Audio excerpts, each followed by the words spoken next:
Located approximately 70 kilometers east of Vancouver on the north bank of the Fraser River is Mission. It was promoted in 1927 as a place where children receive a good education, as public schools are provided in each of the settlements within its boundaries, and higher education may be received at Mission City High School. The Mission Community Archives welcomes you to sit back and enjoy this glimpse into the storied past of Mission's public schools that lie within the traditional, ancestral, unceded, and shared territories of the Lekwamo, Matsqui, Kwantlen, and Scowlitz peoples. The Public Schools Act of 1872, which provided for education from the general revenues of the province, allowed the government to appoint a board of education and a superintendent to establish school districts. The objective of the act was to give every child in the province such knowledge as will fit him to become a useful and intelligent citizen in after years. Mission's early residents recognized the importance of education for their children, and so began to petition the government for schools even before the Canadian Pacific Railway was completed to Vancouver. By 1900, a total of 8 public school districts had been established throughout the Mission area, as shown in this map. Under the terms of the 1872 Public School Act, each of them required a minimum of 15 children between the ages of 5 and 16 years in a community. In 1893, the minimum school age was raised from 5 to 6 years old, and in 1897, the requisite number of children required was increased from 15 to 20. Let's take a look at the establishment of schools in Mission between 1883 and 1919. The earliest public school was located in the Dewdney area, which today is part of the Fraser Valley Regional District. On April 26, 1882, Burton's Prairie School District was formally established by the provincial government, but with no provision for a schoolhouse. Located beside the proposed rail line half a mile east of Hatzick Lake, a 20 by 30-foot school with 2 rooms and a woodshed was constructed the following year, valued at $850, including the furnishings and maps. It was overseen by 3 trustees, Robert Gardner, Ralph Burton, and Robert Granville McCamey. The school's first teacher was a Miss Kathleen Todd, who received a monthly salary of $50.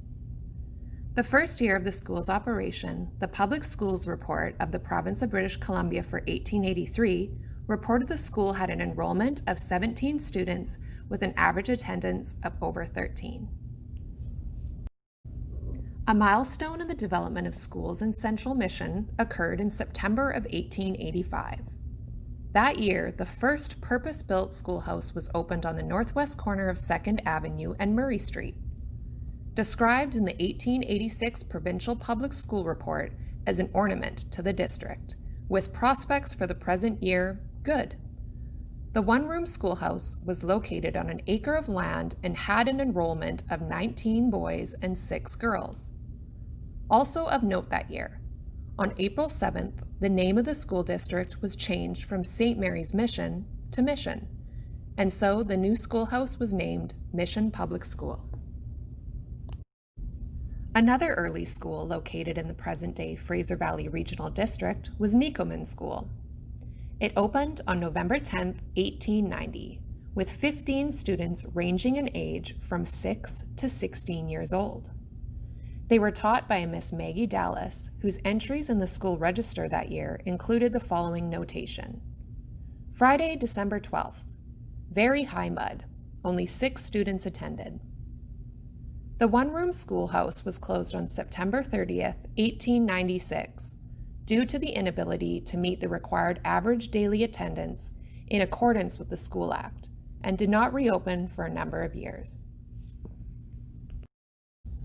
Establishing a school in the early days took some doing, as exemplified by the one built in the Silverdale School District. The earliest residents of this area were described by the local newspaper as a salty breed. They had to be. No roads, no telephones, no schools, no churches, and no money were theirs. But much industry, fortitude, and hope. Ah, endless hope. Eva Manzer, the wife of Charles Manzer and mother of 5 children, was one such individual. In 1892, she set out with great determination to get a school opened in Silverdale. Assisted by Charles, she started by traveling throughout the community and got all parents with school-age progeny to sign a petition.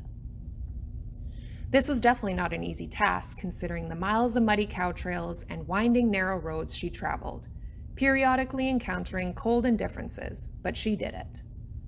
Armed with her hard-earned petition, she then set out on another arduous journey by stone boat, rowboat, stagecoach, and finally by ship via Vancouver to the citadel of education at Victoria to plead her case for a school. She used her own precious egg money to fund the trip and fed herself with salmon sandwiches and oatmeal scones she brought with her. After 15 months, during which there were countless letters and several visits from the district inspector of schools, Eva received a letter from the superintendent of schools notifying her that a school would indeed be built and opened in the fall of 1893. And so, it was only through her indomitable pioneer spirit, vision, and tenacity that Silverdale got its first school. Stories about Mission's earliest public schools would not be complete without recounting the many challenges both teachers and students faced. An example of this was the sparsely inhabited and rural area of Steelhead, located in the district of Mission, which in the 1900s was populated by homesteaders, farmers, as well as a sizable transient population of unmarried men who came seasonally to work in the mills and logging operations. The early settlers in Steelhead were not long in providing themselves with essential services and had a school open on February 18, 1919. It was a rustic building, constructed of logs and shingles harvested from the forests surrounding their community. The first teacher was George B. Thibault. He was driven up every day from Mission to Steelhead, but from there had to proceed on horseback up to the school itself. The school schedule depended on the weather and followed an unusual pattern. It was open all summer, but closed during the worst months of winter because the roads became impassable. This was not the only holiday the students in Steelhead ever enjoyed, because sometimes in the summer the mosquitoes became so bad that even with smudge spots outside and inside the building, the students and teacher had to adjourn for 2 or 3 weeks until the number of insects declined.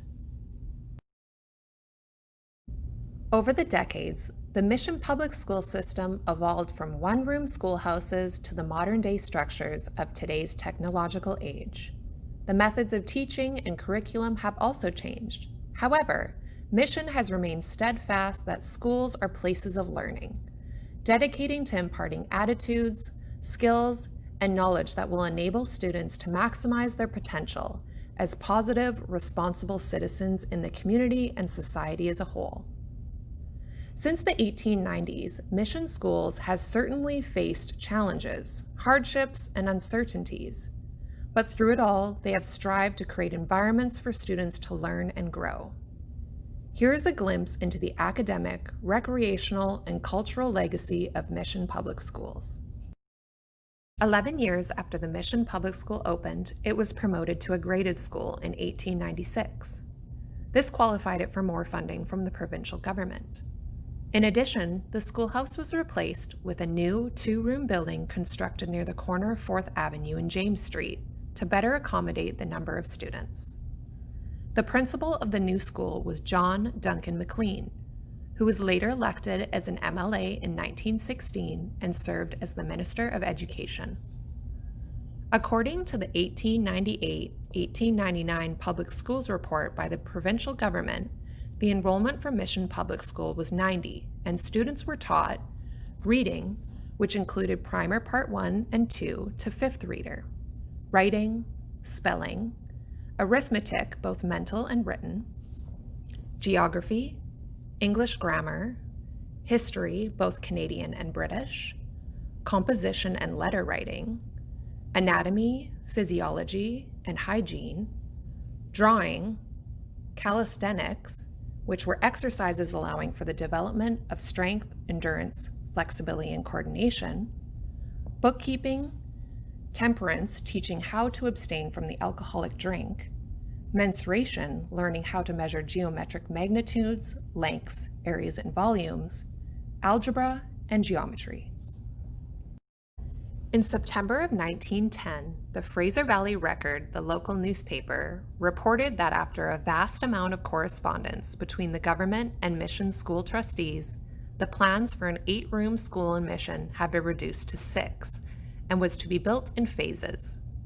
In 1910, the south half of the school in the foreground of this image was completed, and 2 years later the north half was constructed, which comprised of 2 classrooms.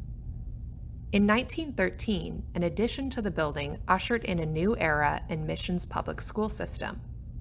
It was used to accommodate high school classes for the first time, and students were now able to complete secondary school education in Mission instead of elsewhere. Under the Mission School District, the 1912-1913 Public School Report listed the school names as Mission High and Mission Central.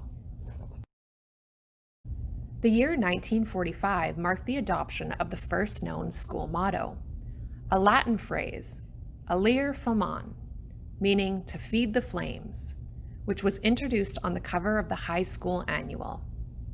This year also marked the first formal commencement ceremonies ever held in Mission. The featured photograph is of the Mission Senior High grads at the 6th annual commencement ceremonies held in the Legion on 1st Avenue on June 15, 1950. All of the girls wore white dresses and identical corsages provided by the school.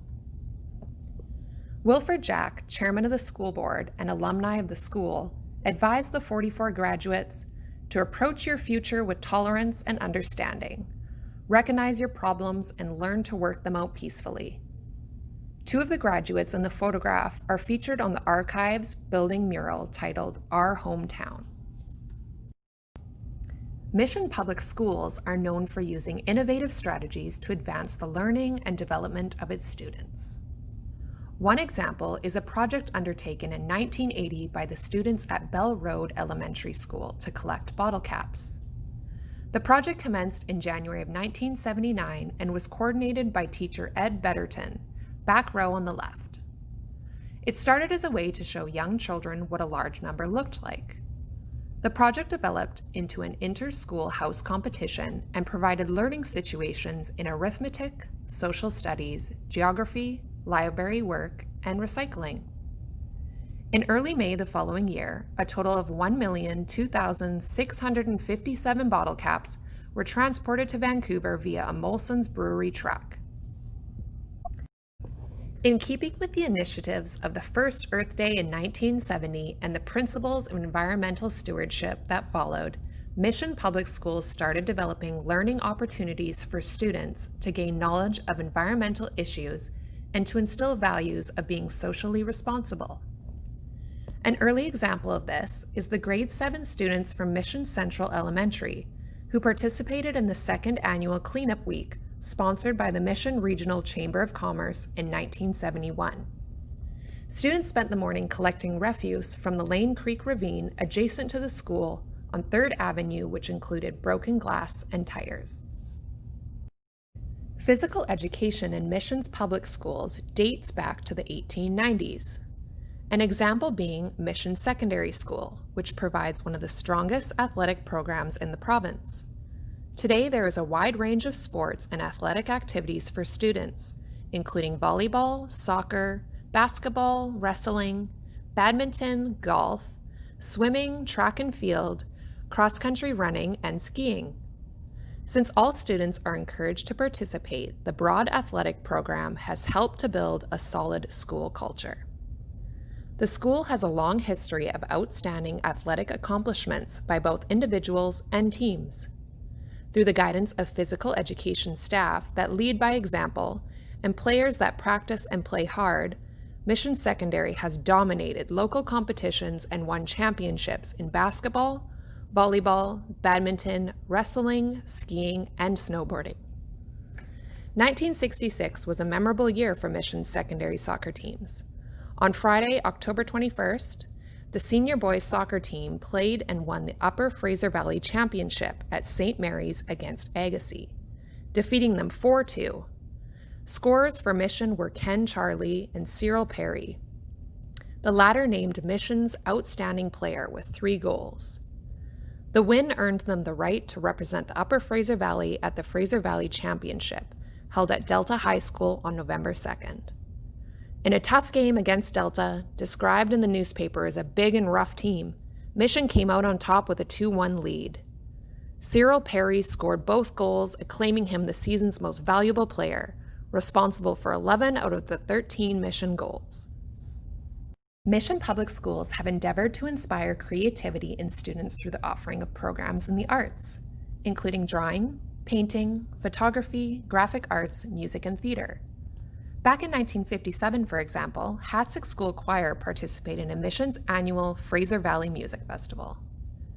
Under the direction of teacher Mr. R.J. Lacerte, the school choir's stellar performance received unstinted praise and high marks of 85 and 88 awarded by the adjudicator, resulting in them winning the Canadian Bank of Commerce Cup for the highest aggregate mark in the category of rural school choirs that year. Today, Edwin S. Richards, ESR, Artspace Curriculum School is a K-6 designated school of choice. Established in September 2013 after successfully completing a 2-year pilot project. Its vision is to move its students to a place where creativity, collaboration, leadership, and thinking skills go hand in hand to provide active, positive, and effective learning experiences. In 2018, ESR was designated as a 2018 exemplary school by the Art Schools Network Board of Directors. In the fall of 2018, ESR launched Culture Days celebrations in Mission with an event titled Flight, Through Eagle's Eyes. It featured musical performances and a display demonstrating how students were learning math through visual arts. Each class created a collaborative mural about what an eagle might see while flying, and then identified math equations within it. For example, an eagle might see 5 trees and 2 salmon, equaling 7. These were written on Post-it notes and then placed on the collages for others to view and add mathematical equations of their own, creating a shared learning experience for all. Beginning in 1985, Aboriginal education in Mission Public Schools began gaining momentum during the 1994-1995 school year, when funding was made available by the province for improving Indigenous students' success in the school system. An Indigenous Advisory Council named CWS began to meet in 1989, comprised of elders and parents of school-age children. The council membership was later expanded to include school district staff and school board. On November 13, 2007, the first Aboriginal Education Enhancement Agreement between Mission Public Schools, the CWS Advisory Committee, and the BC Ministry of Education was signed. It established the means to develop meaningful and respectful programs and services for Indigenous students and families. Core components of Indigenous education at Mission Public Schools include promoting and respecting the traditional territory of the Stalo people, and fostering an awareness and respect for all Indigenous peoples for all students and staff in Mission Public Schools. The latter is exemplified by the participation of students throughout the school district in Orange Shirt Day, a province-wide event held in early October to remember what happened to Indigenous students at residential schools across Canada. Evolving with the complexities of today's society and the corresponding need for a more diversified curriculum, today Mission School District offers programs of choice, such as French immersion and curriculum with a special focus. An example of the latter is the Community Outdoor Recreation and Environment Education Program, aka CORE. It was established at Dooney Elementary in 2015 to motivate students to engage in their natural surroundings, the local agricultural community, and the broader ecological world through an adventure and discovery-based curriculum. Through a combination of outdoor experiences and indoor learning, students gained experience-based knowledge about gardening, farming, outdoor safety and recreation, environmental friendly practices, and Aboriginal culture. Mission's school history lives at the Mission Community Archives through an innovative program, launched 20 years ago by Archivist Val Billesberger in partnership with Mission school staff, parents, students, and trustees to collect and preserve on a continuing basis the documentary heritage of every school in the district, including 2 privately operated ones. It was the first program of its kind to be established in British Columbia. At the beginning of every school year, each school and mission receives a document case containing a guide and 12 different subject folders to place public school records in throughout the year. The boxes are then collected at the end of June by the archives, and over the summer, the contents are removed and inventoried where they are made accessible to the public. Through the program, the archives has acquired a broad range of records documenting the day-to-day activities and events at schools. These include students' artworks, recordings of school choirs, bulletins, recordings of student activities and programs, reports, and of course, photographs.